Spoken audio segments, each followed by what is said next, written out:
বেণীমাধব, বেণীমাধব, তোমার বাড়ি যাব। বেণীমাধব, তুমি কি আর আমার কথা ভাবো? বেণীমাধব, মোহনবাসী তমাল তরুমূলে বাজিয়েছিলে। আমি তখন মালতী স্কুলে ডেস্কে বসে অঙ্ক করি, ছোট্ট ক্লাস ঘর, বাইরে দিদিমণির পাশে দিদিমণির বর। আমি তখন নবম শ্রেণী, আমি তখন শাড়ি। আলাপ হলো বেণীমাধব, সুলেখাদের বাড়ি। বেণীমাধব, বেণীমাধব, লেখাপড়ায় ভালো, শহর থেকে বেড়াতে এলে আমার রং কালো। তোমায় দেখে এক দৌড়ে পালিয়ে গেছি ঘরে। বেণীমাধব, আমার বাবা দোকানে কাজ করে। কুঞ্জে অলি কুঞ্জে তবু ফুটেছে মঞ্জরি। সন্ধেবেলা পড়তে বসে অঙ্কে ভুল করি।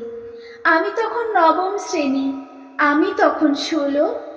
ব্রিজের ধারে বেণীমাধব, লুকিয়ে দেখা হলো।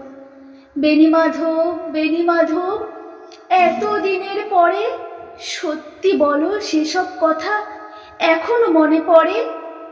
সেসব কথা বলেছ তুমি তোমার প্রেমিকাকে? আমি কেবল একটি দিন তোমার পাশে তাকে দেখেছিলাম, আলোর নিচে অপূর্ব সে আলো।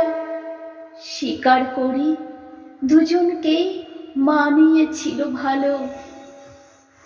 জুড়িয়ে দিল চোখ আমার, পুড়িয়ে দিল চোখ। বাড়িতে এসে বলেছিলাম ওদের ভালো হোক।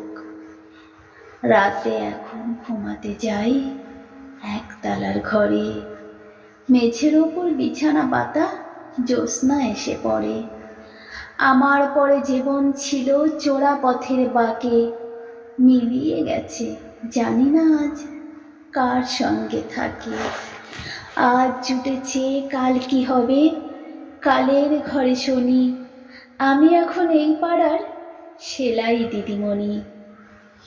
তবু আগুন বেণীমাধব, আগুন জ্বলে কই।